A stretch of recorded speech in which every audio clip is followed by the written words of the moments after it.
Welcome back, everybody, to Comic Shop Talk on the Late Night Chat Network, your first stop for pop culture talk. I'm your host, Nico, and joining with me today, as always, my co-host, Chris. How you doing? Hey, not too bad. How are you? Good, good. Not too bad. Looking forward to talking about some comics here. Go Eagles. Yeah, Yeah. everybody's an Eagle fan now. I've always been an Eagles fan, actually, truthfully. I do like Mahomes, but that was one of the worst games I've ever seen them play, man. They self-destructed this Super Bowl. That was insane. Like that, they really stunk it up, shit the bed, as they say. Well, I hear the big winner is Tom Brady because now Mahomes is out of the GOAT conversation. Yeah, well, that was the thing. Everyone started comparing him to that because they could have won for the first time ever and made history for Yeah. 3 Super Bowls in a row. Even something that even Brady didn't pull off, right? Despite all his many Super Bowl wins, right?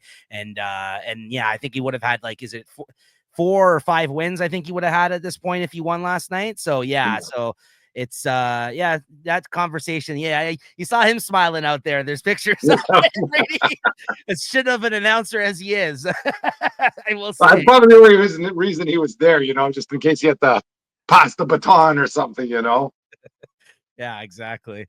But yes, sorry, KC fans. Sorry, all the Swifties out there. You didn't pull off the win. So, but yeah, listen, it's that's some football talk for you. But we're here to talk about comics on Comic Shop Talk. Make sure you subscribe to the channel and make sure that you hit that like button. Check out some of our other videos here in the playlist for you guys. And this week, we're going to be talking about the weekly comics that came out for the week of February 5th, 2025. Another small week. Kind of got back-to-back smaller weeks here lately. And I don't know if that's as a result of maybe you and me not reading as much or being interested in as much at the moment, or just the fact of the matter of it being a 5th week last week of the month, and then just a slow start to the new year. Seems like a lot of things are ending and new things are starting up, right? I'm sure by the summer I'll have like 30 books again a month, and I'll be like, what the hell's going on here? But right now, we'll take it. We'll take it. Our wallets, thank you. That's if Chris even got his comics this week. I don't know. Well, we'll see. All right, a spoiler warning. As always, guys, you may be spoiled by what we talk about, what happens in the books here. And we're gonna be showing off some of the art, so you can always read your books and come back if you're worried about that kind of thing. All right, Chris. All right, let's talk comics. Talk some comics. Cheers. Cheers. Cheers.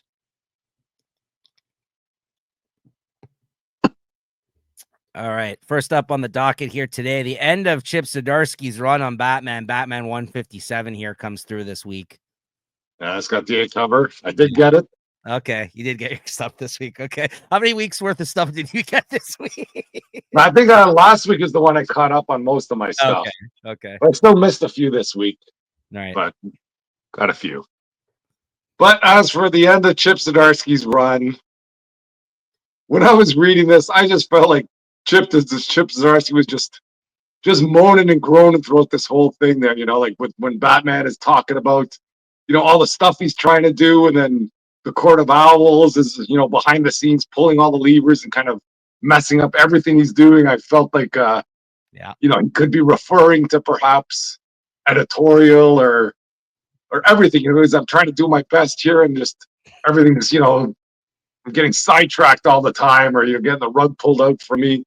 Just something like that. I kind of felt like that. But outside of that, like, if you just take the story for what it is, there's some crazy things going on in there with that plane that he's on, and what he has to do to land that plane. He's got to blow up the wings. Sick. The art here there's some crazy panels in here that are worth the price of the comic right off the bat, though. So I can't complain about that. But as for tying up the loose ends, this stuff with Jim Gordon, I don't even know why they even kind of opened up this story. It just ends up being like a little side note, and he's under the influence of the Mad Hatter, and then he thinks that perhaps he wasn't under the influence when he killed the mayor. And why did he kill the mayor in the first place? Just because he was cheating on his wife? The mayor wasn't a bad guy, was he? No, but what was going on was, he was cheated. He was the one having sex with his wife, and then I guess he didn't like. He was just going to confront him, right? Well, I didn't like the guy. There's a whole reason why he's not a police chief right now, too, right? That's also why I believe. Like, so he didn't. He he caused a lot of problems for him in his life, right? Yeah. Like, so like there was motive there, but then there's also the motive that he was in love with his wife, that he was, seeing on the side there. So it's or that she was seeing him on the side. So yeah. So I think that was the whole motive behind it. But otherwise, I think he also had something to do with the fact that he's not he's not a police chief right now anymore, though. Or is it because of the fact that he shot that person? I can't recall, actually, to be honest with you. Yeah. But I'm sure that had something to do with it too. But like, he wasn't a villain per se. Let's say the mayor. I think no, not that I know of. No. Yeah. So basically, he killed an innocent man. Yes. Yeah. Oh. And then what? And then his plan is to go back and be a beat cop as like a senior citizen. That's what he says. Like, yeah. they'd hire him back on the force after he's just killed the mayor, even though he was under the influence. But anyways, that's whatever. Because he also brought up the fact that he kind of slipped it in at the end there. I guess Bullock got fired too because of him like not listening to the mayor. At the end of this, Vandal Savage, yeah, who's acting as, is he the new mayor? He's the police commissioner. Commissioner, yeah, he took over for Gordon. Yeah, so I think maybe the guy was working with them then, that guy he killed. I can't recall, to be honest with you. I can't recall that plot point, but anyways, whatever happened, Gordon got kicked off the force. He took over. And yeah, Bullock didn't want to listen to him there at the end. And I guess that's why he also got canned. So it looks like Gordon and him are off the police force in Gotham now at this point, which is kind of a big deal, I guess, because at this point, it's all people that I feel like Batman hasn't really worked with in that regard. And Vandal Savage is the one running the show. It's very strange. So this scene was awesome, though, like straight up out of an action film. When he gets on the wings of the plane, he kind of pulls out like the I'm Batman type shit. And he's like, and then there's like the inner narrative part where he's like, doesn't even feel right. The gun's coming off of my hands or whatever. Off. He's like, but I have to use them. I have to do it or whatever. And just the way that the plane came in for the landing and he shot off the wings in order to get it to land safely in between all the buildings in Gotham. I thought that was just like, that was good stuff. Like the best parts, I think, of Zdarsky's run is where it felt like a big action flick. Honestly, like I think he was like these panels here that you have up there where he jumps out of the plane to attack Commander Starlight. That's worth the price of admission right there. I love that panel there. Mm-hmm. And then, of course, it turns out Commander Star was, we learned, I think, last issue, is KGB's, and it seems like Russia was just trying to mess with the politics in Gotham and the states to make them look bad, so therefore they would become weaker as a people, and then they can come in and go to war with them, type of deal. Which is, I feel like obviously Zdarsky's playing with some real life type stuff going on here too, with the stuff with the Russians and everything else. But when you have great villains like him showing up in disguise just to kind of like, screw around, let's say, with his public perception and Gotham and everything else, I kind of like that angle. This was a solid end, honestly. I agree 100% with you, Chris, about him, like, kind of reading into it a little bit about the interference that he's had to struggle with, and maybe some of his disappointment with what the editorial interference, let's say. Yeah, how things all went down. Otherwise, honestly, this was a solid, I think, issue overall. And I think it's really disappointing that I don't feel we got to see the full extent of Zdarsky on this run, because overall there's some great brother, though. That stuff with his brother there, when he's, his brother's, I don't want any more of the money, I'm a doctor or whatever. It's not his brother, it turns out. Well, and then it turns out not even to be his brother to begin with. Like, what a freaking waste of time that was. That being said, like, again, when somebody leaves the run, you should try to put all the toys back in the box. I think he kind of tried to end things, any plot points that he had, for the most part, that he, at least as much as he could, because I'm sure that whatever Jeff Loeb and Jim Lee are going to do is not going to matter about current continuity, whatever they have planned, right? I don't think they're going to touch on any of these things that have occurred during this run. So, I'm actually almost interested to see who's going to come on after that whole story is told at this point. But that whole thing was like, he's like, oh yeah, he's a good person. I don't care what what it says in that envelope. You know what I mean? He's like, whether I'm your brother or not, like, this is the reason why I did this. And I love this scene too at the end with them sharing a cup of coffee on top of the building, him and Gordon. I quite liked that myself. And Yeah, it's a nice moment, but the circumstances aren't that great. Jim Gordon just basically confesses that he might have killed the mayor. Batman's, oh well, what are you gonna do? Well, he said, he's like, now we just have to go out there and continue to be good men, and I know you to be one, and we're just gonna have to continue to try to do Yeah, that, right? That's what else can you do, right? I don't think Batman's given that.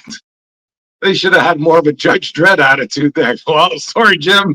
Taking you I know in. you're my friend, but eat a knuckle sandwich. I mean, he could I have. think you killed him too.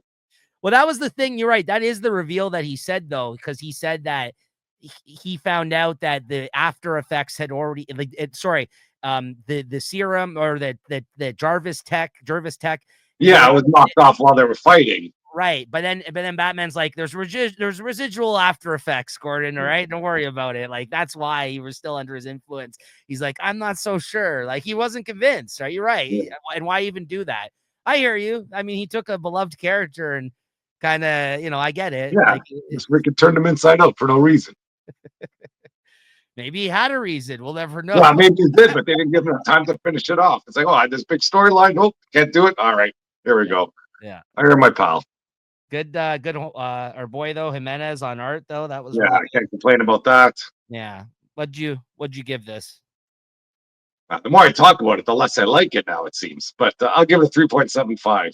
Oh, I was gonna go with a 4. I see a 4 for this and overall the run. What do you where you at with the run? There's some good, there's some bad, and I think there was more bad than good. Because that stuff and that Mike Hawthorne stuff was brutal. That's why would that be more bad than good then? That was only one arc. That was one arc, that arc. Yeah, I agree. That's the poorest arc though out of it. That was the worst arc out of it all. Well, But then then the Gotham War, that wasn't too great. that wasn't too great. Those are my two. For me, those are the two low points. You just named them. Yeah. That's I agree. Everything else I thought was pretty good though outside of that. But Yeah, I guess so too. uh, I'd give the run. I get anything that had Jorge Jimenez drawing. I'd give an easy 4 plus. But those I got a 3.75. yeah, I was better. gonna. That's why I'm kind of in between 3.75 and 4, like you as well. Like I 3.85. I mean, like no, I think the run bounces around from 3.75 to 4 out of 5 in terms of the quality. I think it's above average. It is an above average run with Yeah. really good art at times and really good storytelling and arcs here and there. But in between, you're going to get a couple of not so good arcs, I would say. I like if I had to compare it to like the last couple of people that were on it, Tynan was really good. Then I think it was a short run in between with Williamson. That wasn't that good. But then you could tell that was just kind of like a bridge. Yeah, because I think I picked this up during the Fear State stuff, and I didn't like that much, but I just caught that in the middle. I would say this isn't as good as the Tynan run, but it is still, it's still not bad. But I agree. The interference though with all the stupid crossovers that were happening and everything else definitely put a damper on things. Yeah. I would say, yeah. But that's where I'm at with it too. So it's 3.75, 4 out of 5. I'll give the issue 4 out of 5. I think it ended on a good note, and I just feel like they had a lot more potential than what we were given here at the end. Unfortunately, I'll agree with that. Next up, we got Batman Off-World number 6. Yeah, I've just been reading this one online. There's another great art issue here, I guess. And just the timing of this. Why couldn't the guy just put it all together and then put it out? Like this didn't have to be, a time sensitive run. It's not like something you'd have to rush to put out. And I think if it came out monthly, it'd be a lot more impactful, let's say. Yeah. This this last issue, I had no idea where we left off in the first one. I know that, is the big, I guess, conflict with Batman and the Black Sun Empire or whatever. Then they have those two raids. But for the comic as it is, I think it was pretty good with the two villains with that whisper. That was kind of a little creepy there. Yeah. And then the other wraith that was out there kind of taking care of business. And the way Batman, I guess, defeated that whisper, that whatever the whisper is whispering to Batman, he's screaming, and then the other wraith or whatever is like, oh, I can't believe he's he's taken so much of this, and then Batman digs deep and he whispers back. I thought that was pretty good. But then when you find out what he's been whispering to him, it's like, I don't think that's enough to freaking send some, black soul to over the edge. Oh, I told him every story behind the scar, and I told him my parents died, blah, blah, blah.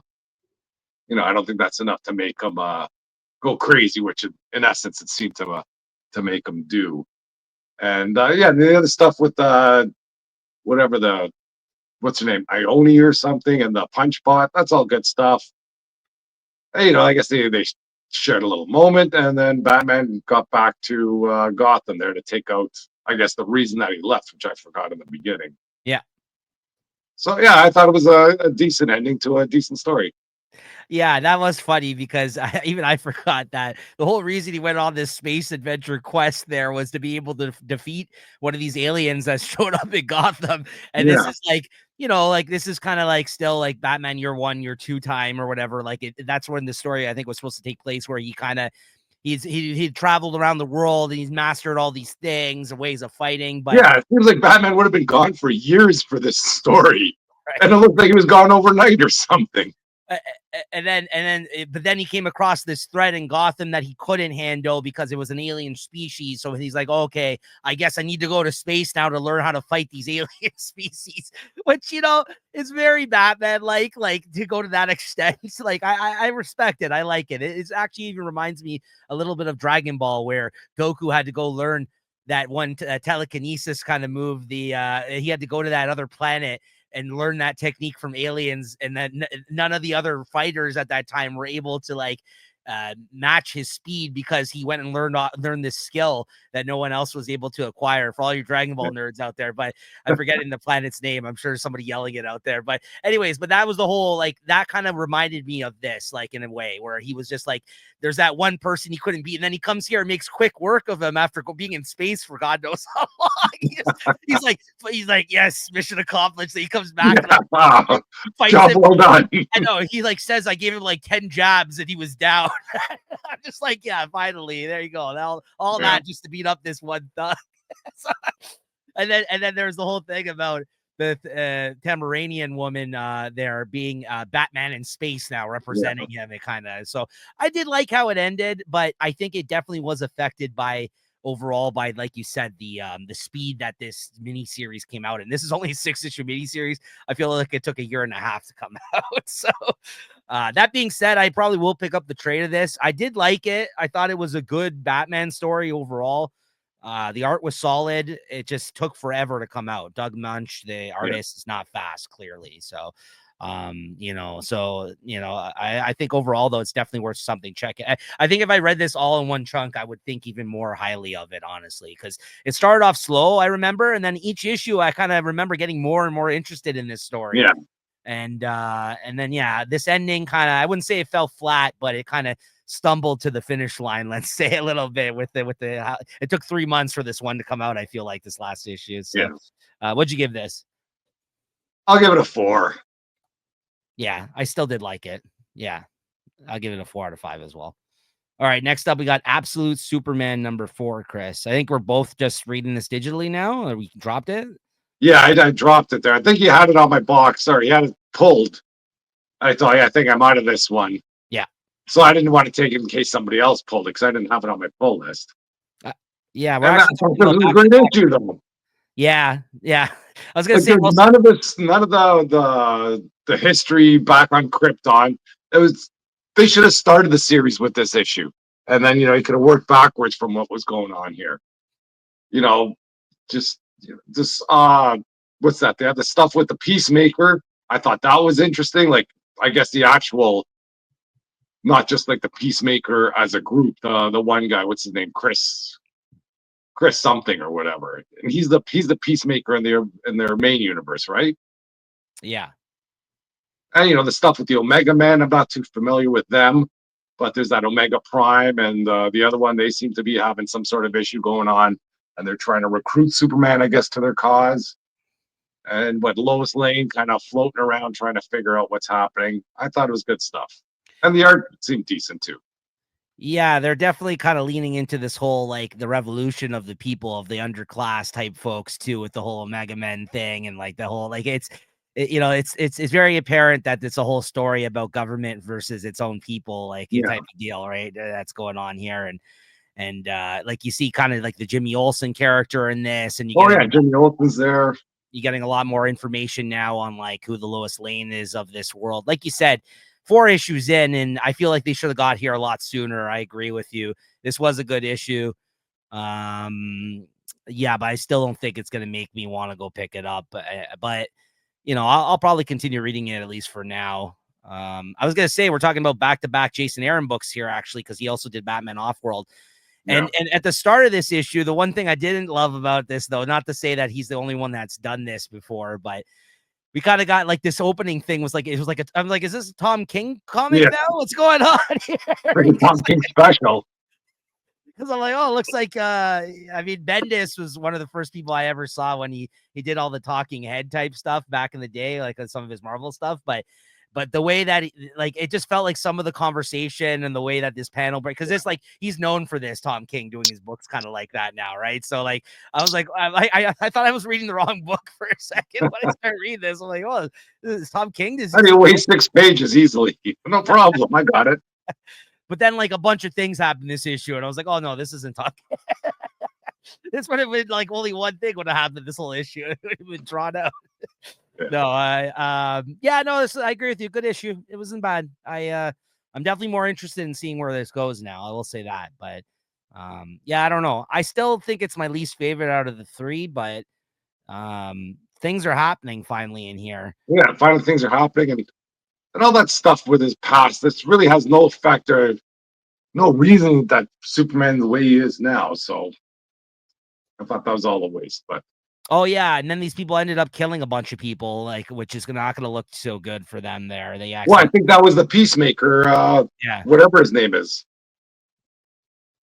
Yeah, so because Superman kind of came and he encased them all in ice, and then there was like all these dead bodies as a result of not him, but like you said, the Peacemaker. Yeah, so yeah.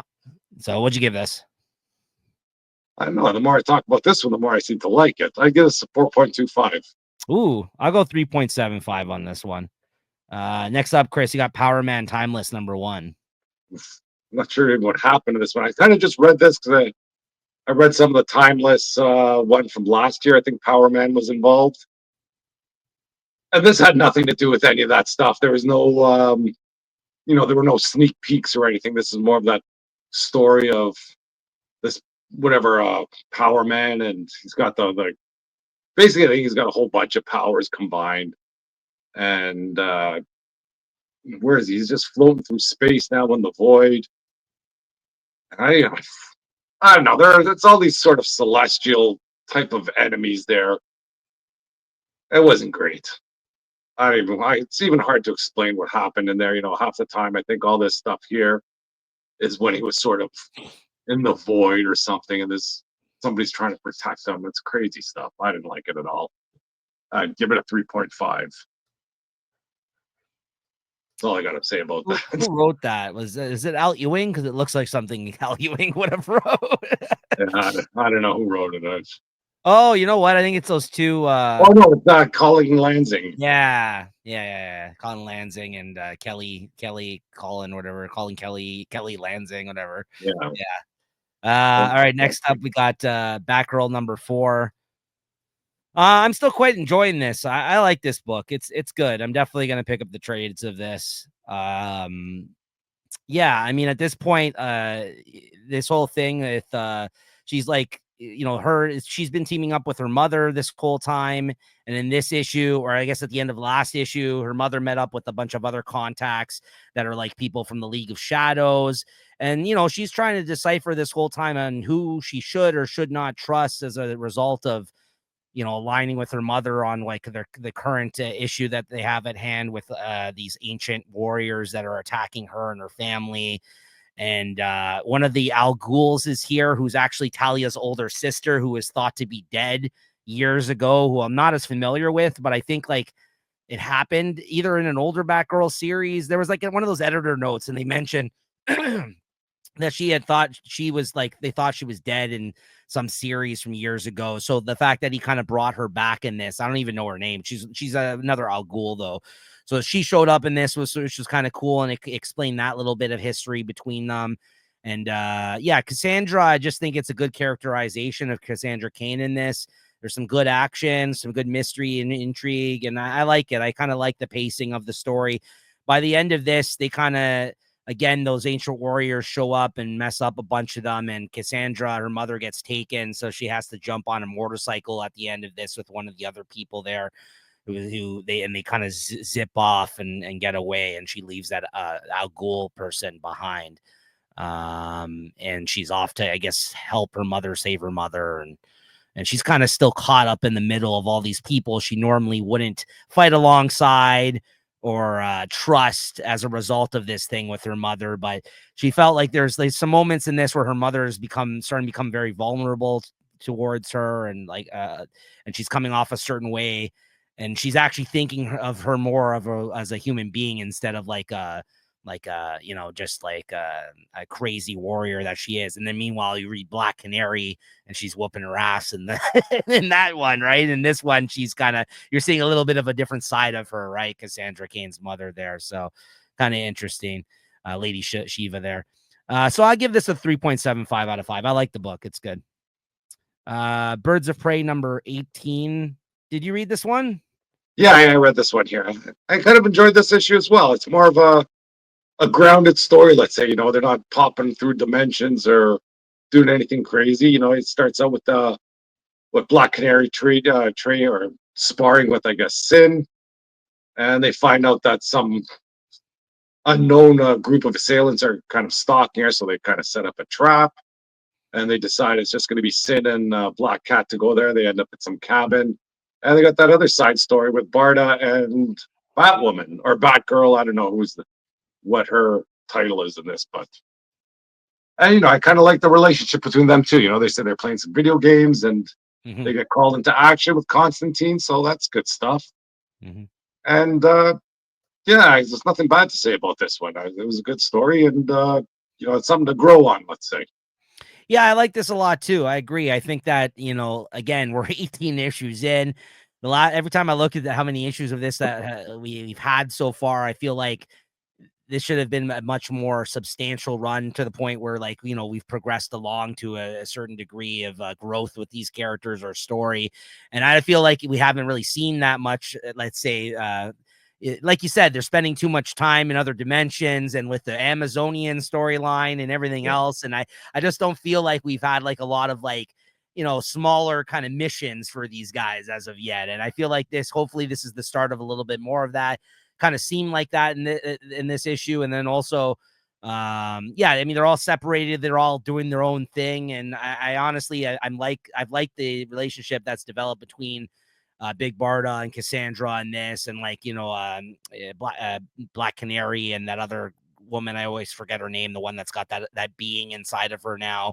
Yeah, so it's good stuff. I thought the art was really good, and it's a lot of fun. Yeah, good issue. I agree. This is probably my favorite issue of it in some time. Oh yeah, all these people they pretended they're going to the lake, or they just went to the lake house because she had to go, and meanwhile there's a bunch of people that are after her that they've led there, essentially, right? So yeah, they're kind of causing a diversion of sorts. What'd you give this, Chris? I'd give it a 3.75. Same. Yep. All right, then I got Namor number 7. One more issue to go of this series. Wow, it's like a Jason Aaron packed episode. He also wrote this series. This has been good overall. I will say with one more issue to go, though, I think it started off a lot stronger than it's ending. But we'll see what happens with that last issue. Basically, the big reveal in this issue is that Namor learned in his quest to basically be king of Atlantis once again.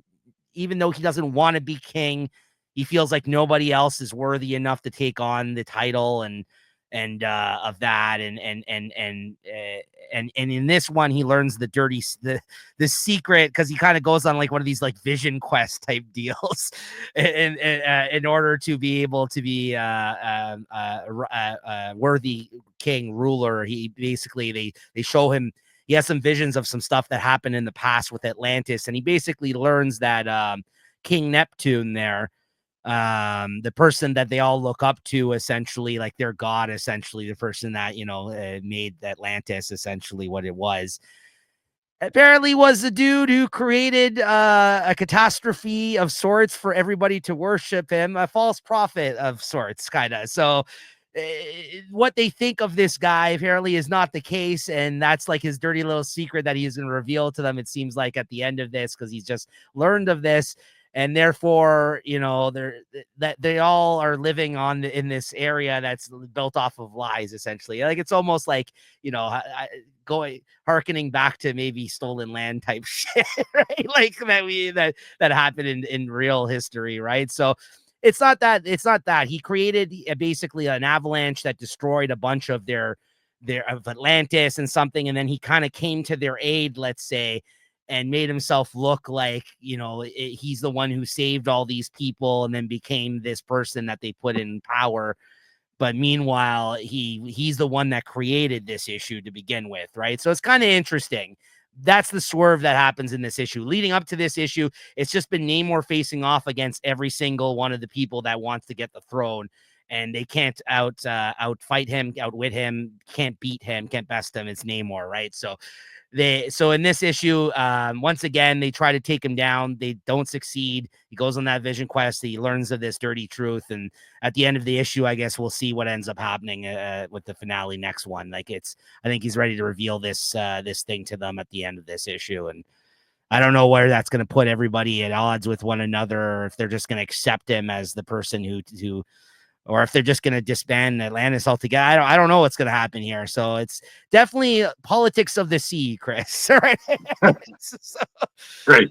Yeah, that's what you want in your comics. So is Namor a worthy successor or not? I don't know. We'll see.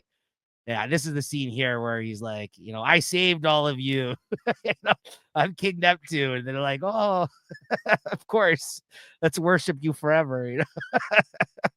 So this is where Namor punches him in the face. When he had learned this, I guess.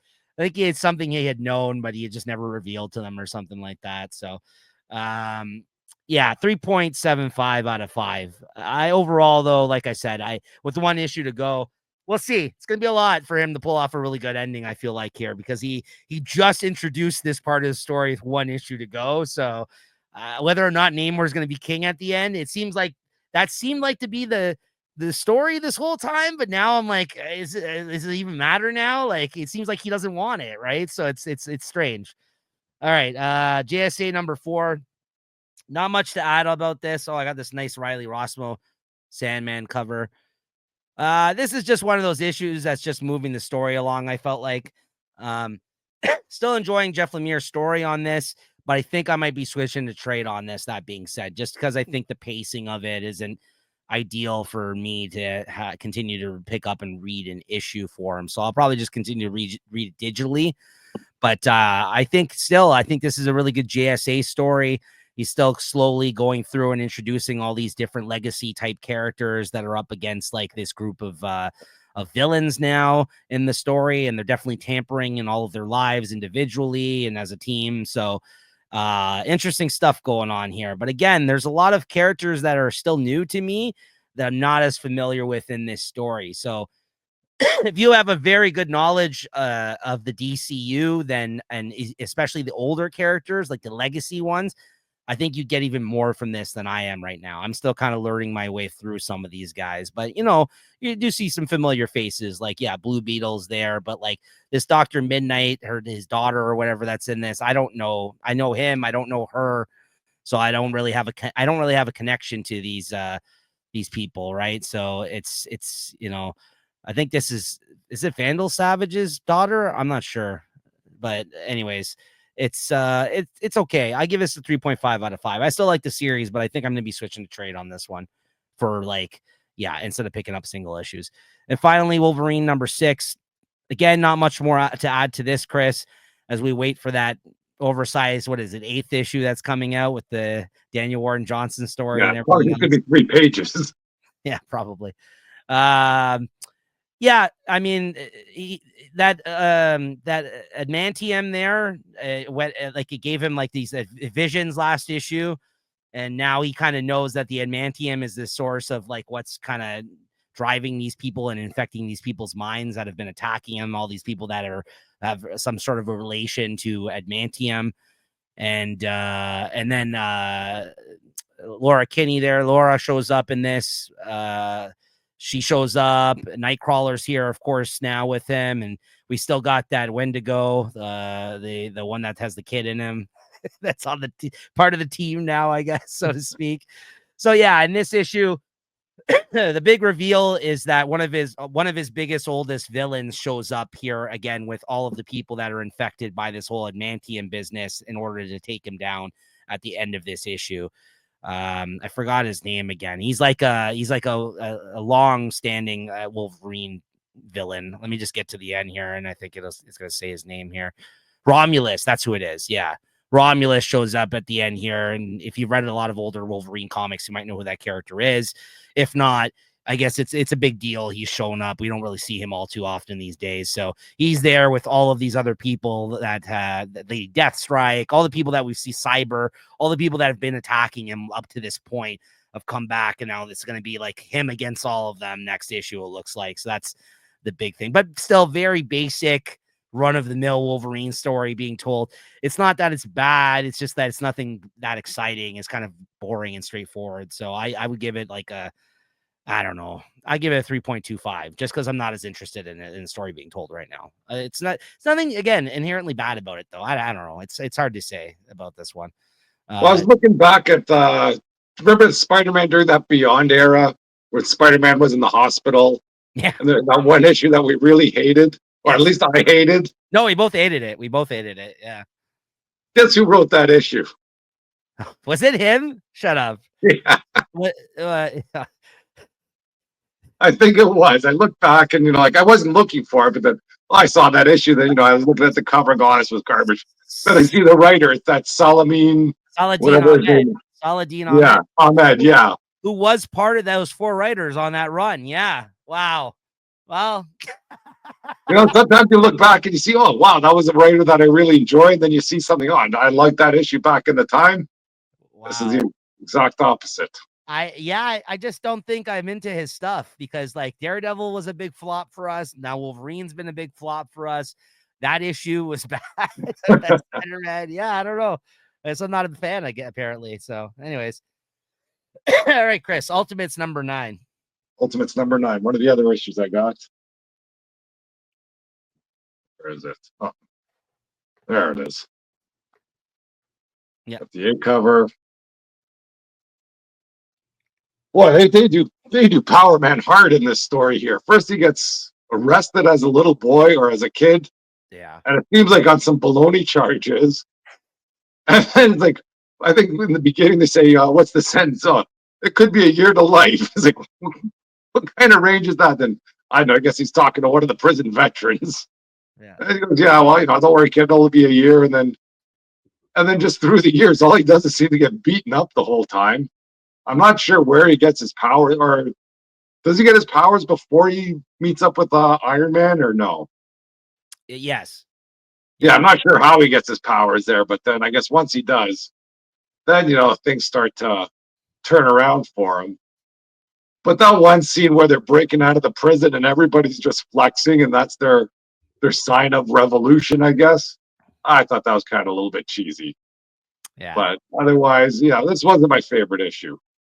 No, nor was it mine. Yeah, I get what he was going for here, but yeah, it was, it was okay. I get it. I mean, it's almost they like laid it on a little too thick. Like, I nice seeing the relationship with, I guess, Danny Rand, which is the Iron Fist.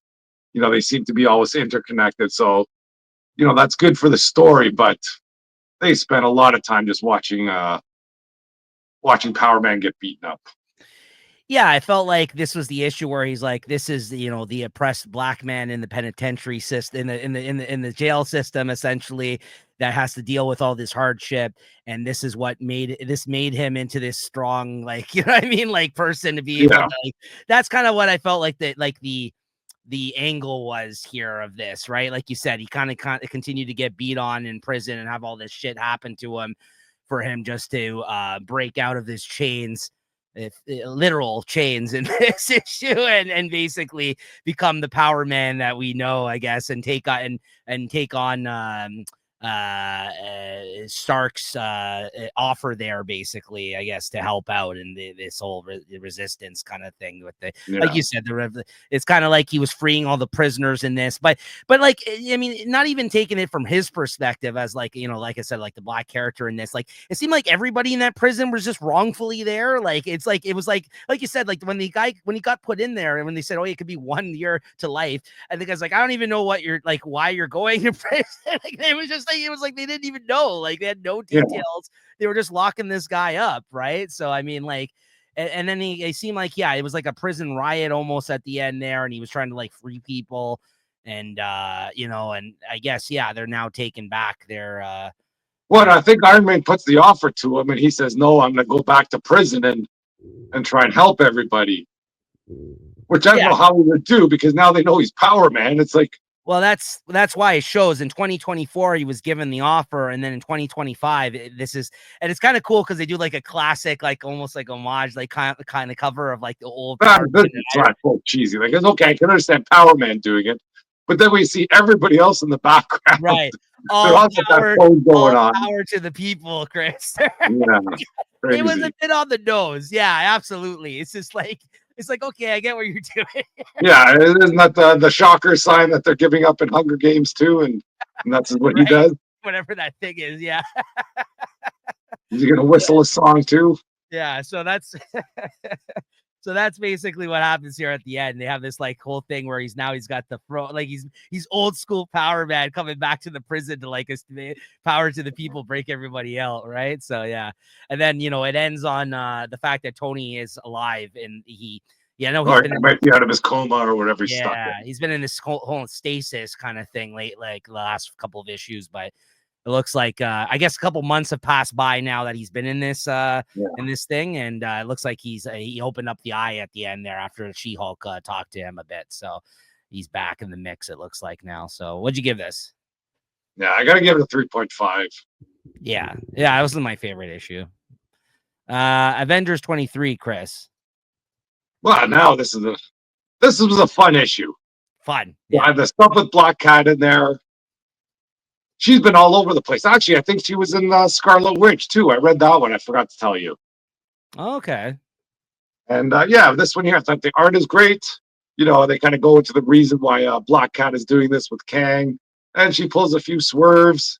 It's just good fun.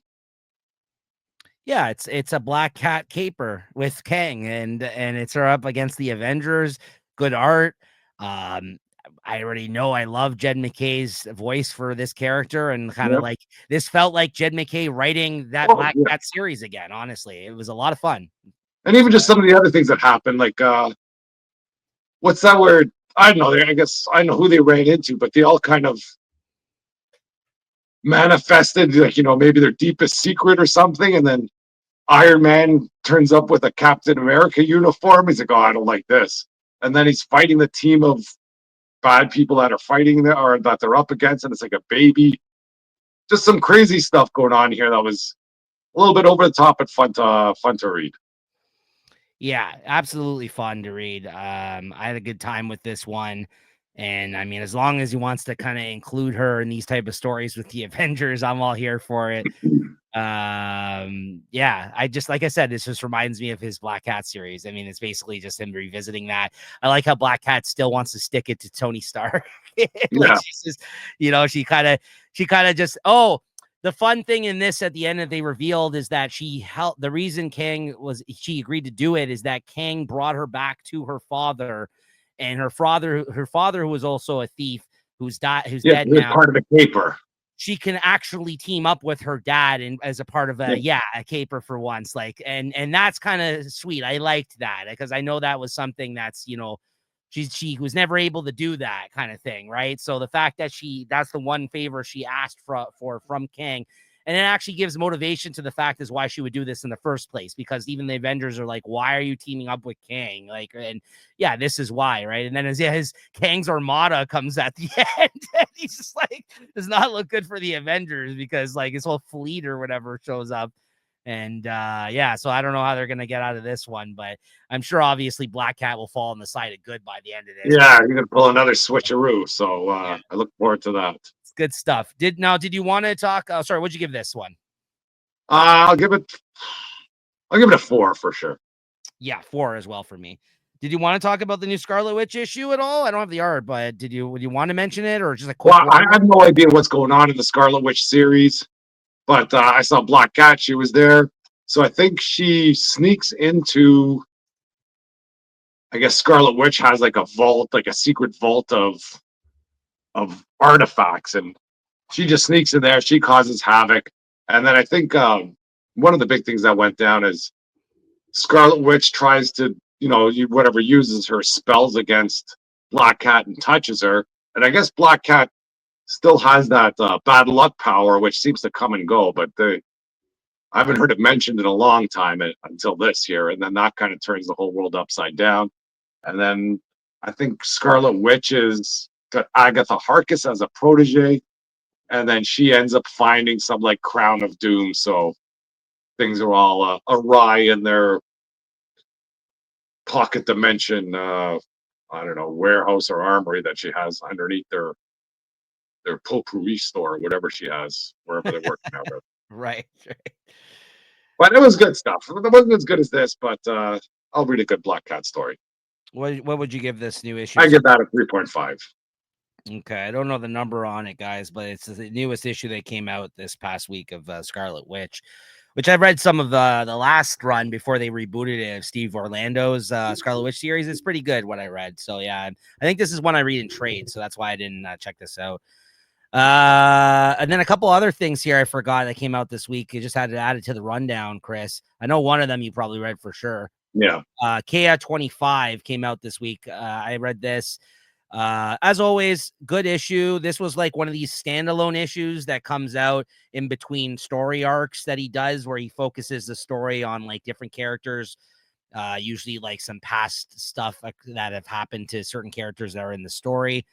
And yeah, and this one again, he does that, and it kind of focuses on characters that aren't like the main heroes in our story, but some of the other kind of like creatures that exist in this world, some of these other characters, sorry, that we've come across was the focus of this one. And I quite liked it. The art and adventure storytelling is always good and fun in this one. Good fantasy comic. And hold on. I think I have some art here. No, I didn't pull the art for this one, unfortunately. So yeah, I give this a 3.75 out of 5 this week. And then finally, a book I forgot to add to the rundown here, Chris. I believe you've read this as well this week. Did you read The Sacrificers 14 this week? Okay. Did you want to talk about this? Again, I don't think I have the art here ready for us. Did you read it too or no? I did. Yeah, of course. Yeah. So this was not one of my favorite issues. It's focused more on I guess Pigeon's, is that his sister or is the younger bird, his sister, and is it Soluna? Is that what her name is? Yeah, the queen, the daughter, princess, I guess. Yeah. And I guess they're in that the sacrificer princess.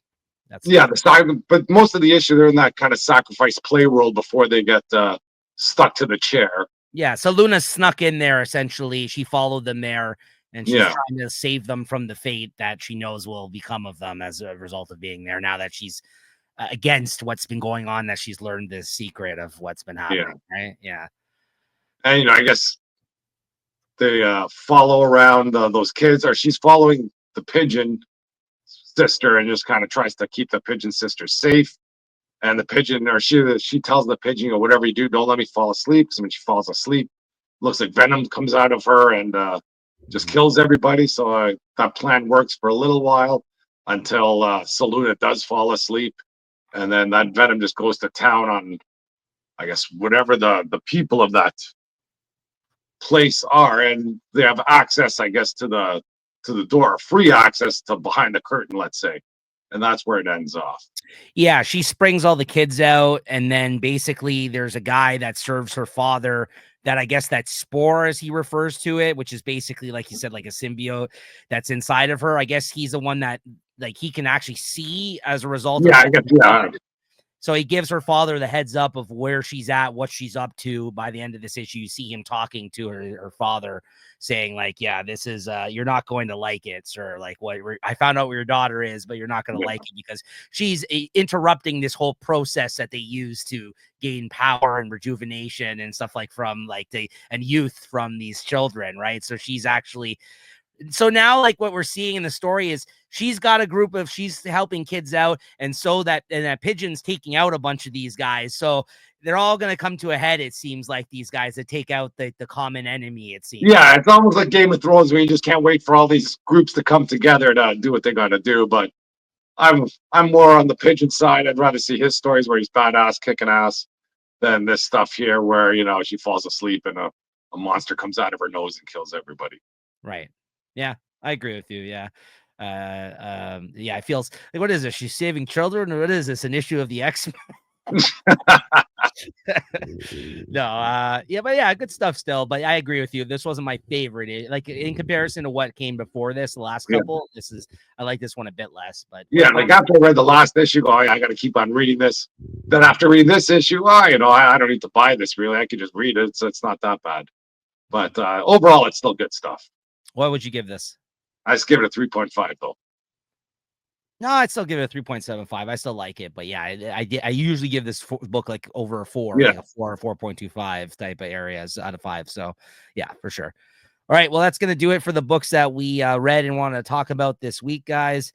What are you looking forward to reading next week, Chris? Let's see. Which would be February 12th, the next week, a new week of comics.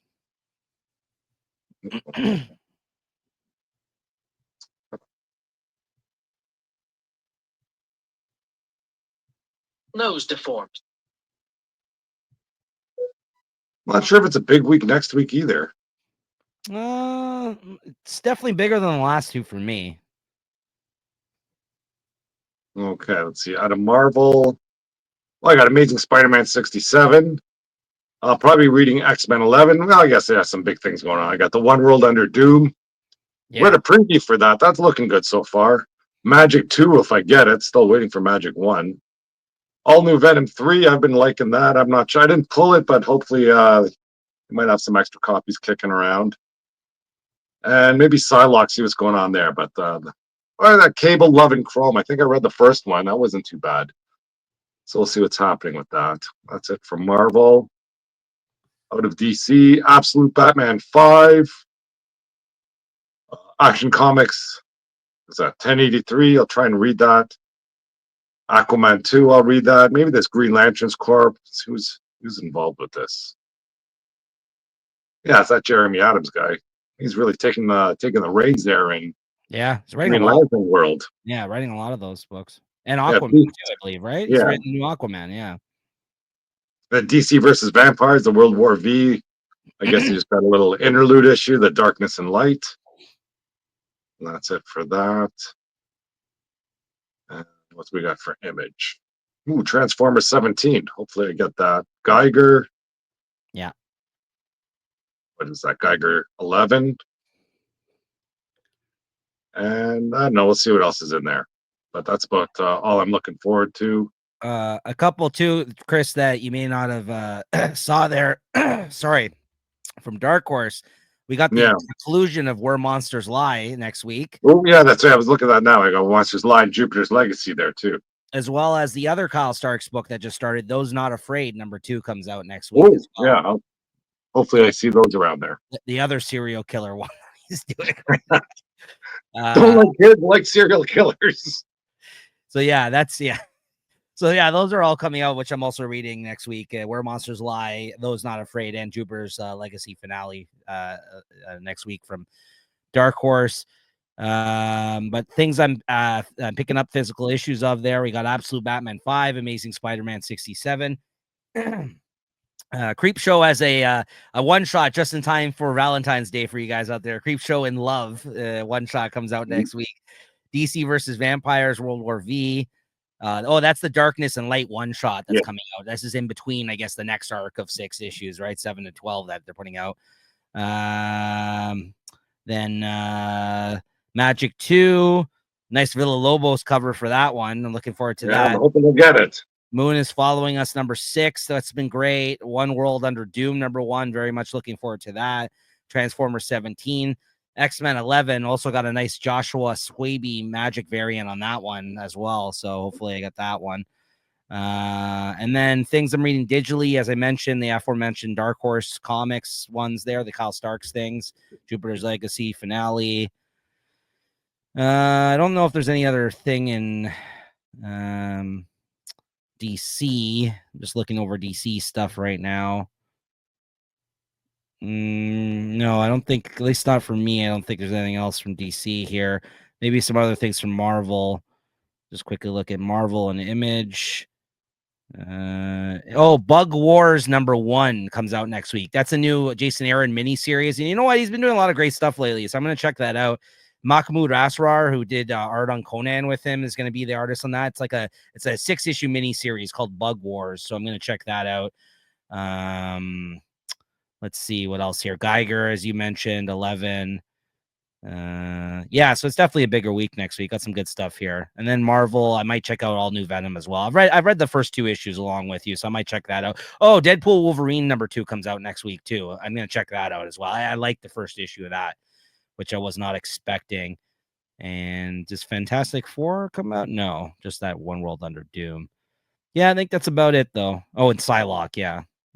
Apparently that's an ongoing series they just announced. Like, I think they just solicited. Yeah, I don't think that it's long for this world for me. Like, I might just dip in and dip out and pick up covers I like if that's the case. But and maybe not even that at this point because I got a bunch of them now. But I think they just solicited, like in the new solicits, they show that there's a volume one of it, which means that it's not just going to be a mini series, it's an ongoing. So I mean, I guess sales have been pretty good, but if that's the case, they're just selling covers. Exactly. If that's the case, you guys better continue to pump out fire covers, because that's I guarantee you, if you're basing that off sales, that's the reason why that series has been selling, right? So yeah.